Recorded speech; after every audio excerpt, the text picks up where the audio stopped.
Hello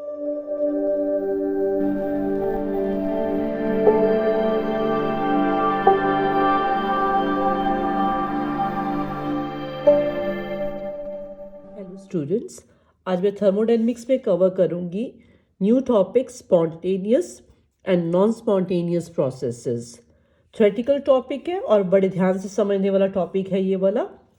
spontaneous processes कौन से होते हैं?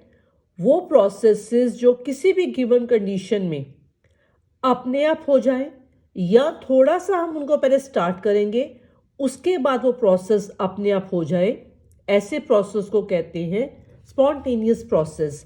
ऐसा प्रोसेस जो अपने आप हो जाए इटसेल्फ, और पहले हमें थोड़ा सा स्टार्ट करना पड़ेगा, इनिशिएट करना पड़ेगा, उसके बाद प्रोसेस अपने आप हो जाए। ऐसे प्रोसेस को कहते हैं स्पॉन्टेनियस प्रोसेस। इसको समझने के लिए मैं एग्जांपल ले रही हूँ। ऐसा प्रोसेस जो अपने आप होते हैं, लाइक अगर हमने कॉमन सॉल्ट लिया है और उसको पानी में डाला है, तो कॉमन सॉल्ट जो है डिजॉल्व कर जाता है in water on its own. Common salt dissolves in water on its own, अपने आप डिजॉल्व करता है, so it is spontaneous process. Next example है evaporation of water in an open vessel. अगर हम किसी कंटेनर में पानी रखेंगे तो वो अपने आप इवेपोरेट करता है on its own, so this is example of spontaneous process. Next example है फ्लो ऑफ हीट। हीट हमेशा फ्लो करती है from the high temperature to low temperature, so flow of heat from hot end to cold end. This is also example of spontaneous process जो अपने आप होते हैं on their own. एक और एग्जाम्पल मैं ले रही हूँ इसमें, cooling down of a cup of T. अगर हम कप ऑफ टी को बाहर रखेंगे तो अपने आप वो क्या हो जाता है, ठंडा हो जाता है, so this is spontaneous process. अब मैं एग्जांपल ले रही हूँ स्पॉन्टेनियस प्रोसेस की, जिसको पहले थोड़ा सा इनिशिएट करना पड़ता है। Like example, lighting of candle. Candle अपने आप नहीं बर्न करती है, पहले थोड़ा सा इसको लाइट करना पड़ता है, उसके बाद कैंडल अपने आप बर्न करती जाएगी। Heating of calcium carbonate. Calcium carbonate को पहले थोड़ा सा हीट करेंगे, उसके बाद it will start burning on its own. So ये एग्जांपल्स है ऐसे स्पॉन्टेनियस प्रोसेसेस की जो अपने आप होते हैं। These are some examples of spontaneous processes जिनको पहले इनिशिएट किया जाता है, उसके बाद ये प्रोसेसेस अपने आप होते हैं। Now come to non spontaneous processes. Non spontaneous processes कैसे होते हैं? जो ना तो अपने आप होते हैं और ना ही इनिशिएट करने के साथ होते हैं। इन प्रोसेसेस को लगातार एक एक्सटर्नल फोर्स की, एक्सटर्नल ड्राइविंग फोर्स की ज़रूरत होती है, उसके बाद ये प्रोसेसेस हो सकते हैं। The processes which can neither take place itself nor on initiation are called non spontaneous processes. For example, flow of water up a hill. पानी ऊपर से नीचे तो अपने आप गिरता है, लेकिन पानी जो है नीचे से ऊपर की तरफ अपने आप फ्लो नहीं कर सकता है, ना तो अपने आप करता है, ना इनिशिएट करने पे होता है। So this is example of non spontaneous process. एक एग्जांपल और लेते हैं। ये हमारे पास था flow of heat from hot end to cold end, लेकिन फ्लो ऑफ हीट कभी भी कोल्ड बॉडी से हॉट बॉडी की तरफ अपने आप नहीं होती। Flow of heat from a cold to a hot body cannot take place itself और on initiation. So these are examples of non spontaneous processes. अब हमारे पास क्वेश्चन ये आता है, जो प्रोसेसेस स्पॉन्टेनियस है, ये जो प्रोसेसेस स्पॉन्टेनियस है, कौन सी फोर्स है जो इन प्रोसेसेस को स्पॉन्टेनियस बनाती है? So driving force for a spontaneous process, ऐसी कौन सी फोर्स है जिसकी वजह से प्रोसेस स्पॉन्टेनियस होता है? इसमें हम दो फैक्टर्स लेंगे। सबसे पहले हम लेते हैं ड्राइविंग फोर्स। वो फोर्स होती है जो प्रोसेस को क्या बनाती है, स्पॉन्टेनियस बनाती है। तो इसमें एक हम फोर्स ले रहे हैं, टेंडेंसी फॉर मिनिमम एनर्जी।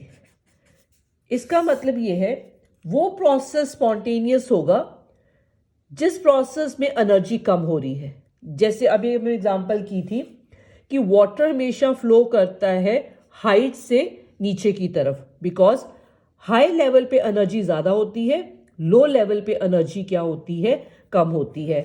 या स्टोन जो होता है उसकी टेंडेंसी हमेशा होती है फॉल करने की नीचे की तरफ, बिकॉज नीचे जैसे वो जाएगा उसकी पोटेंशियल एनर्जी क्या हो जाएगी, कम होएगी। इसलिए हमेशा स्टोन की टेंडेंसी हमेशा क्या होती है, हाइट से नीचे की तरफ मूव करने की।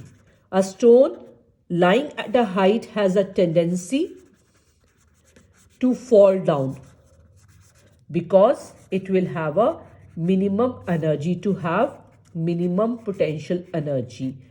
Next is water always flows down because water नीचे मूव करेगा तो उसकी एनर्जी क्या होती जाएगी, कम होती जाएगी, because this wants to have a low energy, जिसकी वजह से हमेशा वाटर मूव करता है from high level towards the low level.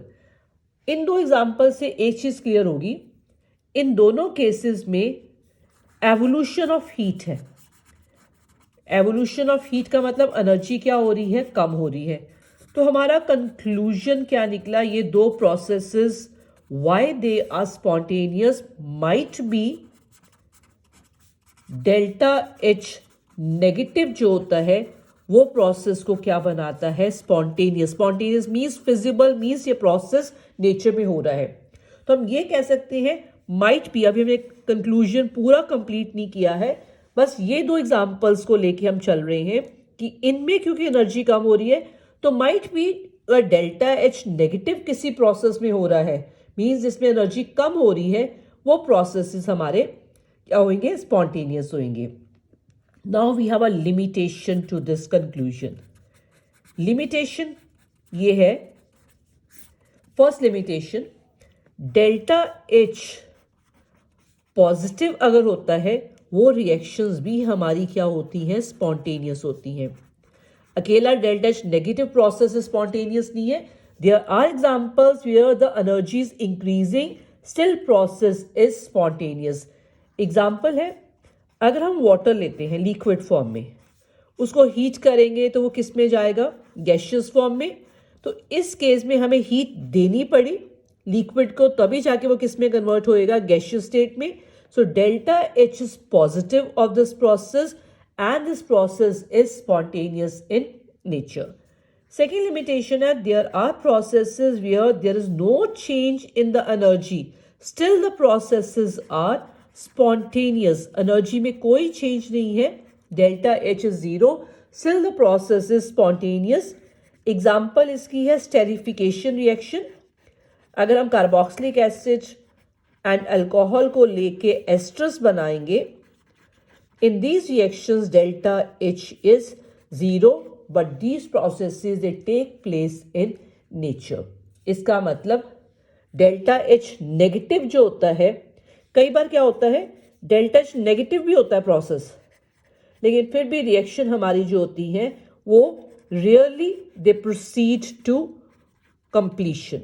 Reaction तब भी हमारी कंप्लीट नहीं होती है even if delta H is negative.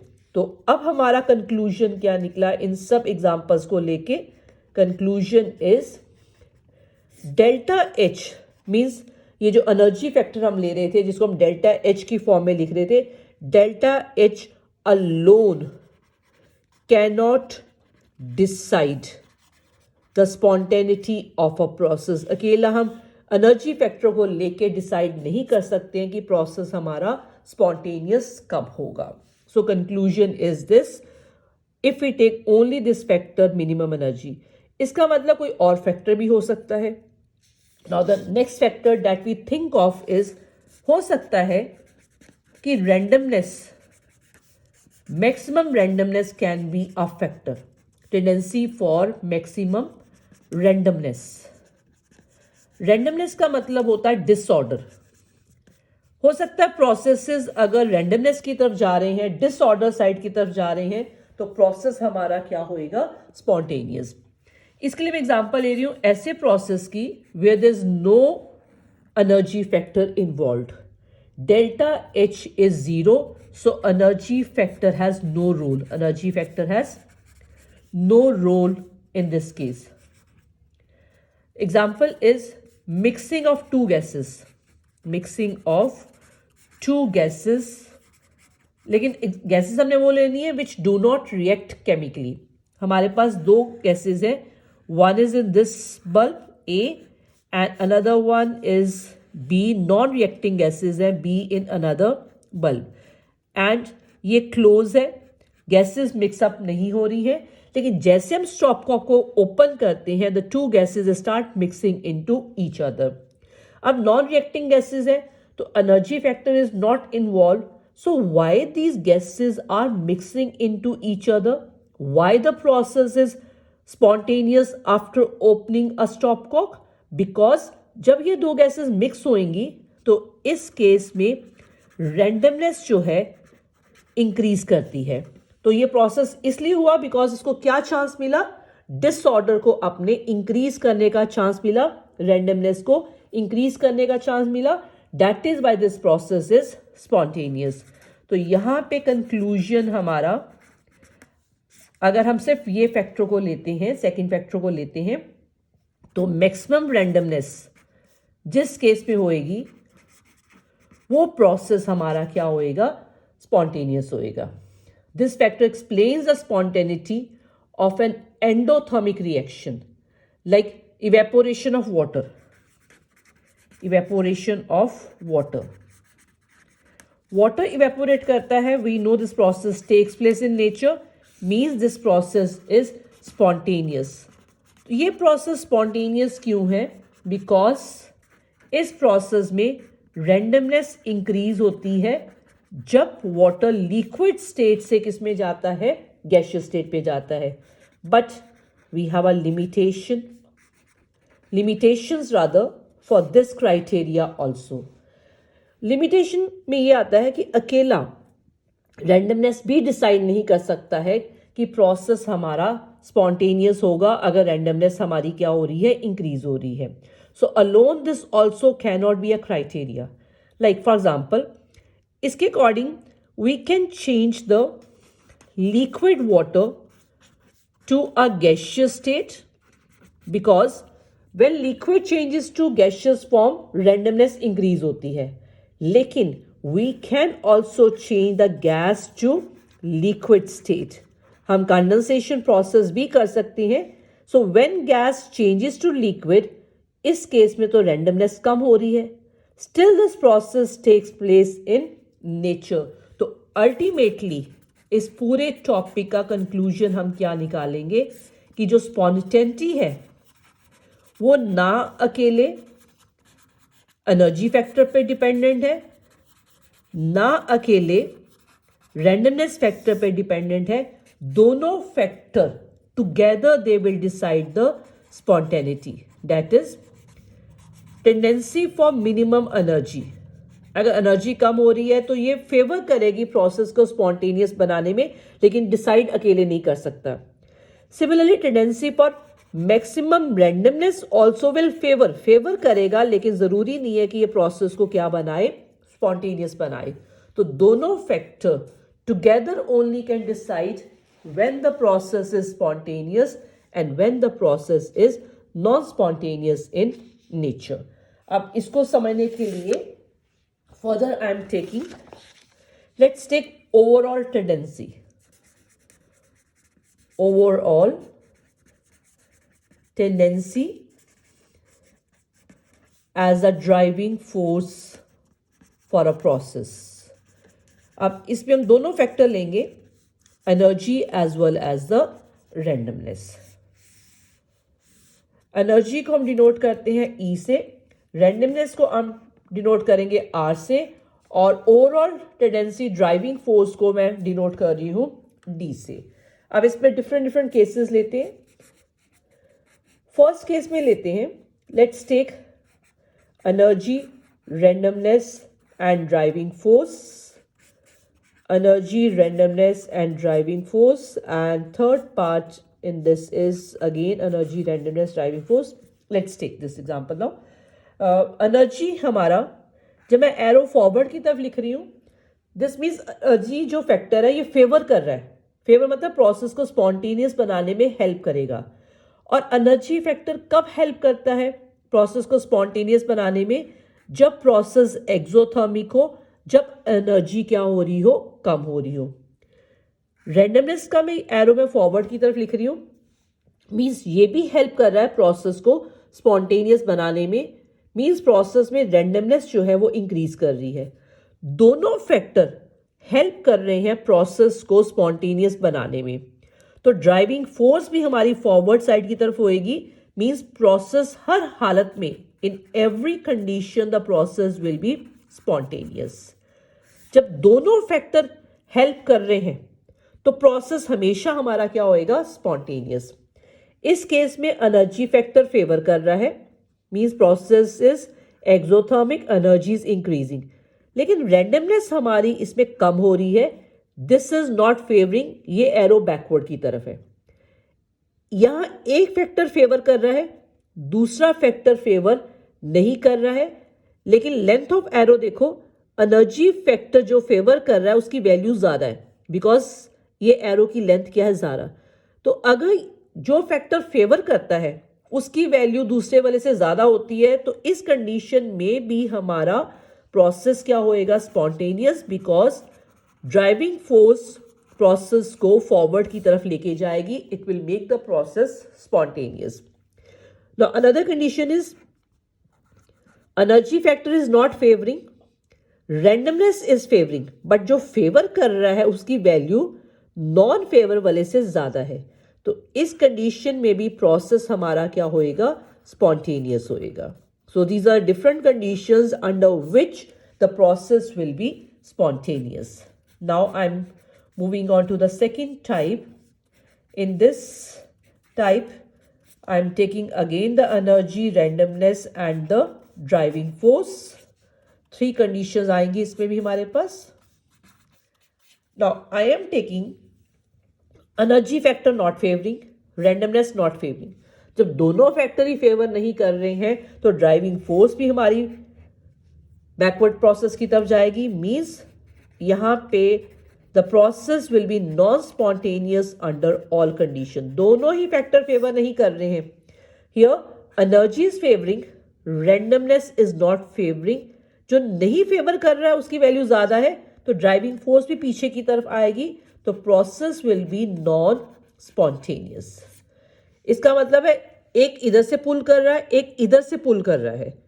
इधर पुल करना मीन्स प्रोसेस स्पॉन्टेनिटी की तरफ जा रहा है, इधर पुल करना मतलब बैकवर्ड की तरफ जा रहा है. इधर की तरफ पुल स्ट्रांग अगर हो गया तो प्रोसेस इस साइड की तरफ जाएगा, तो प्रोसेस हमारा क्या होएगा? Non spontaneous. Now here also energy factor not favouring, randomness is favouring. अब जो फेवर कर रहा है उसकी वैल्यू कम है, जो नहीं फेवर कर रहा उसकी वैल्यू क्या है? ज्यादा. तो process will be towards a backward side and the process will B non-spontaneous in nature. So this is about the second type. Moving on to the third type. In third type, I am taking 2 conditions are here: energy, randomness and driving force. Now energy factor favors, randomness is not favoring. Here energy factor is not favoring, randomness is favouring. लेकिन length of arrow दोनों की क्या है? Same है. तो जितना पुल forward की तरफ है उतना ही पुल क्या है? बैकवर्ड की तरफ है. तो प्रोसेस वहीं पे रहेगा. ड्राइविंग फोर्स किसी भी तरफ प्रोसेस को लेके नहीं जा सकती है. यहां पे भी एनर्जी फैक्टर फेवर नहीं कर रहा है, रैंडमनेस फेवर कर रहा है, लेकिन दोनों तरफ से पुल क्या है? सेम. तो ड्राइविंग फोर्स इस कंडीशन में भी क्या होगी? हमारी जीरो. मीन्स प्रोसेस हमारा वहीं का वहीं रहेगा.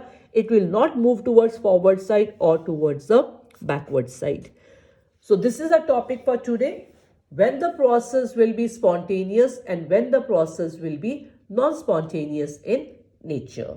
So we'll meet now in the next video. We will discuss randomness को हम thermodynamics में किस term के साथ denote करते हैं. Thank you so much.